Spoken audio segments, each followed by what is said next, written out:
I've been seeing a lot of institutional messaging lately about anti-China narratives. It seems that Chinese people have been bullied and picked on a lot recently, and institutions are trying to say something to the rest of us to make it stop.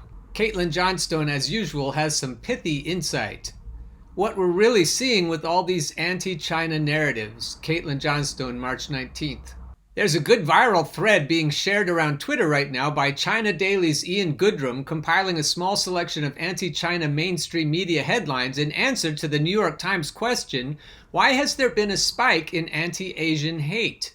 Goodrum confronts one with the possibility that the rise in hate crimes against Asian Americans cannot be comfortably filed away as merely the result of Donald Trump's racist rhetoric while in office, but arises at least partially from a virulent propaganda campaign against the U.S. empire's leading opponent, of which the liberal media have been enthusiastic participants. We are being bombarded with anti-China hate for a reason, and it has nothing to do with human rights, journalist Rania Khalek commented while sharing Goodrum's thread. This is just a tiny fraction of it. At the same time, anyone who questions the State Department narrative is being accused of loving tyrants and defending genocide. Sound familiar? Here's a Rania Khalek tweet. It's great so many oppose anti-Asian racism in the wake of a potential uptick in hate crimes, but like how rising Islamophobia was a consequence of the war on terror, the hate is a result of anti-China demonization by a U.S. national security state escalating a Cold War. See thread. Then she refers to the Ian Goodrum New York Times article, Why Has There Been a Spike of Anti-Asian Hate? Caitlin goes on, we are being constantly smashed in the face with anti-China narratives from the Western media, and it's important to think critically about why we are seeing these narratives as much as we think about whether those narratives are true. Why are we being told that China is dangerous over and over again, day in and day out, all of a sudden, while, for example, Israel's constant bombing of Syria gets nary a mention? The quantity of the reporting tells you as much as the quality. Even if a foreign nation actually is doing something bad, is it really something we need to be told about over and over again while far worse acts are perpetrated by our own government and its allies with scarcely any mention? Who benefits from this arrangement? We need to think about these questions.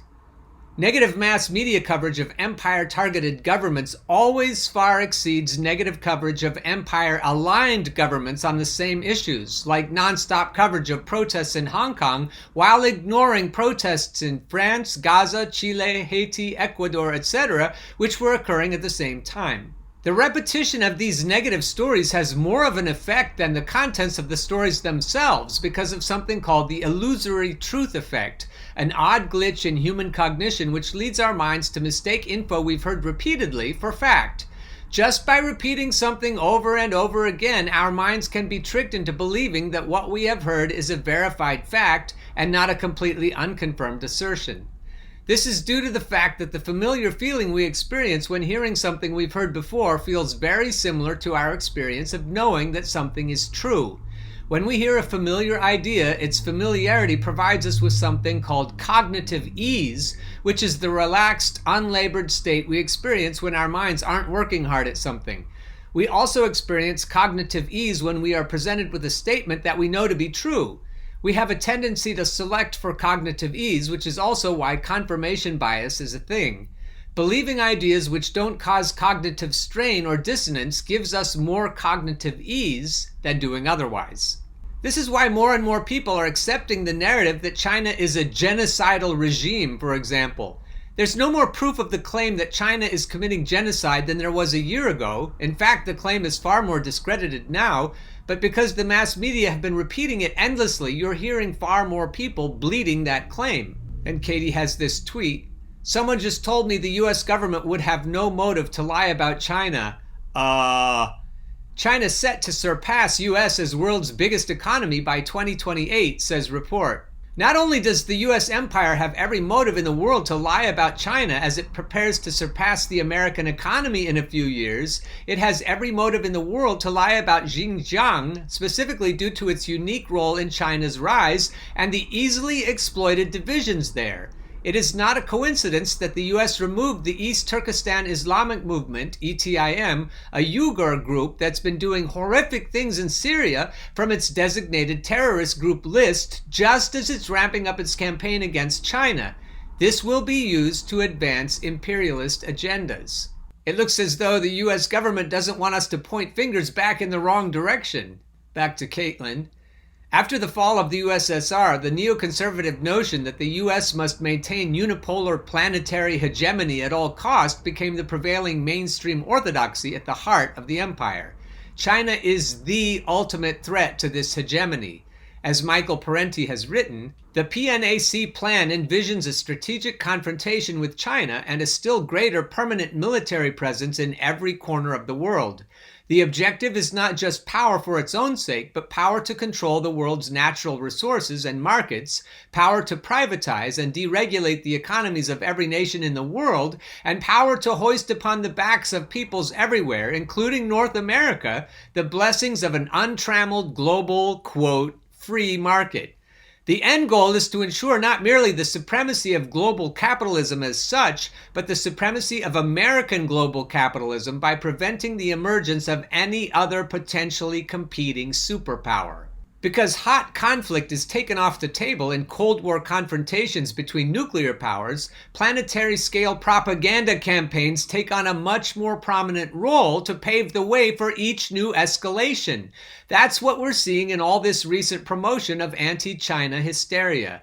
You can understand the establishment China narratives by grasping just 2 points. Number 1, we are in a slow-motion Third World War between the US and its allies and the nations which have resisted absorption into this alliance. Number 2, propaganda is used to move this slow-motion war along.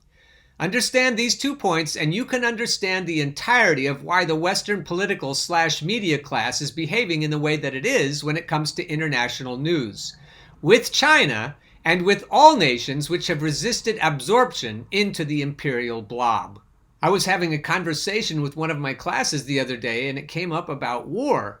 We have students at Millersville University, many students who serve in the armed forces. These students are slowly coming to grip with the idea what their presence in other places means. It isn't about defending freedom. It's about defending United States hegemony. I've always thought that it was honorable to serve in the military, but there's nothing honorable about the military itself. There's nothing honorable about the people pulling the strings. So the lower income students who go into the military to afford their education are doing something they thought was honorable, but they're finding out, especially from people like me, that it may not be.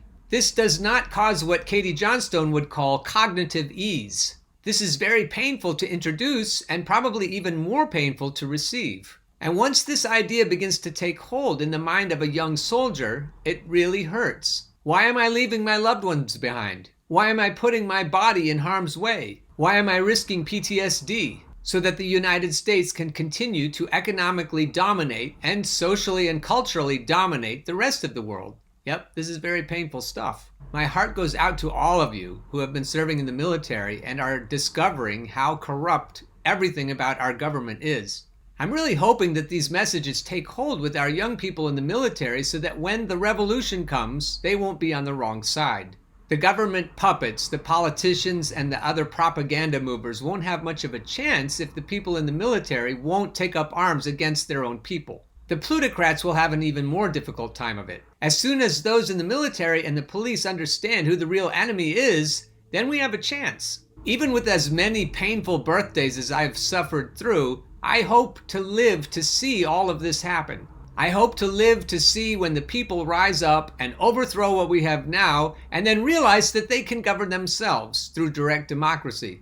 And the young people I see every day are our primary hope, although we old people need to get off our asses and do things too. And most importantly, all of those on the right and the left, all of the economic populists of every stripe need to realize we're all in this together. All of the workers, particularly the bottom half of the economic ladder, need to realize we're all in this together. Everybody who's armed with weapons, everybody who's armed with information, everybody who's armed with intellect or muscle, we all need to get together. We all need to solve this problem together.